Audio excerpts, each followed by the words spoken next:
राजसी अगं असं नाही करत म्हणजे काय वेडेपणा आहे तुझं अजून लग्न झालेलं नाही ना. पण समीरची आई मी मनातून केव्हाच त्याची बायको झाली आहे ना. आणि ही रेणुका वर्षानुवर्ष ही हिच्या नवऱ्यापासून लांब आहे. ही वटपौर्णिमेची पूजा करू शकते, मग मी का नाही?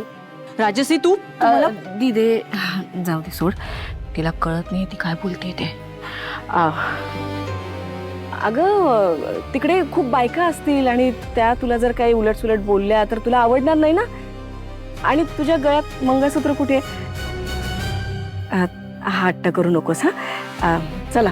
समीरची आई कोणी बोललं तर मी बघून घेईन ना, पण मी वटपौर्णिमेची पूजा करणारच.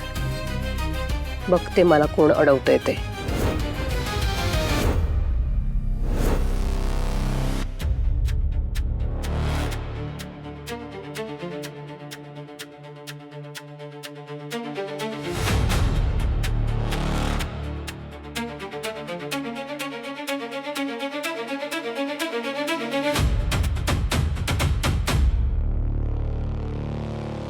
समीरची आई मी आलेच. जिला बाजूला करून मी वटपौर्णिमेची पूजा करायला जाते, तिला जरा भेटून तरी येते.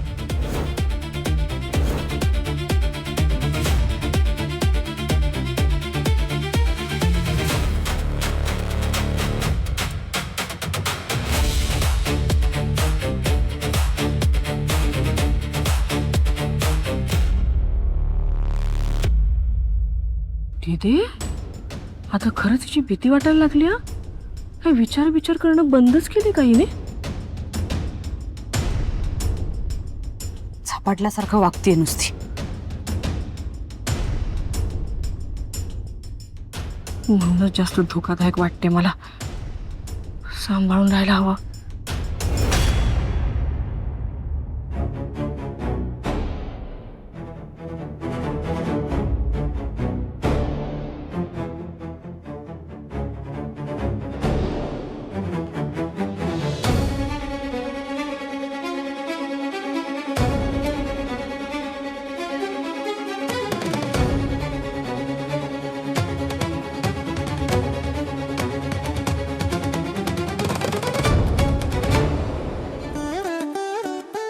बाबा कशी दिसते मी?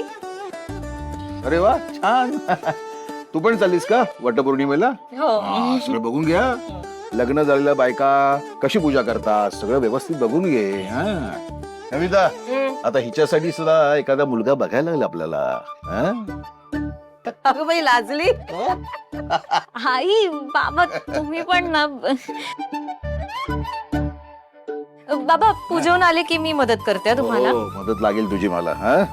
आणि आज वटपौर्णिमा आहे ना, त्यामुळे डब्यांची कामं नाहीयेत. त्यामुळे कडधान्य निवडण्याची जी काही जास्तीची कामं आहेत ती सगळी हातावेळी करून टाकतो. बरं निकी मला सांग, त्या समर्पिता किचनच्या लायसन रिन्युअलचं काय झालं ग? ऍप्लिकेशन केलंय, होईल काम. एकदा का लायसन्स मिळालं ना की समर्पिता किचन पुन्हा सुरू होणार. कल्याणी कल्याणी आवरलं का? अगं लवकर ये, निघायला उशीर होते आपल्याला.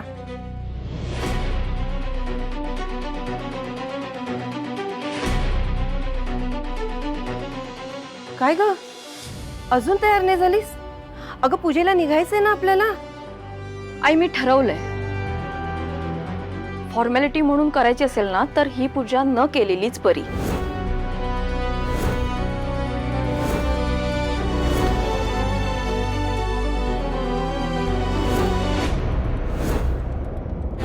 अगं कल्याणी, हे जे काही सणवार असतात ना त्याला सुद्धा काहीतरी अर्थ असतो. अगं ह्या सणाच्या निमित्तानंच नवरा बायकोचं नातं घट्ट होतं. फक्त पूजेनेच नातं घट्ट होणार आहे का? अगं पण प्रयत्न तर करायला हवेत ना. अहो मग प्रयत्न काय फक्त बायकोनेच करायचे? नवऱ्याने काहीच नाही करायचं का त्यासाठी?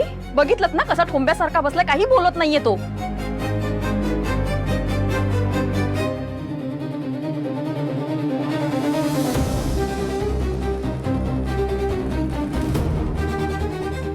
हे बघ कल्याणी, असं प्रत्येक वेळी तू मी करून असं ताणायचं नसतं.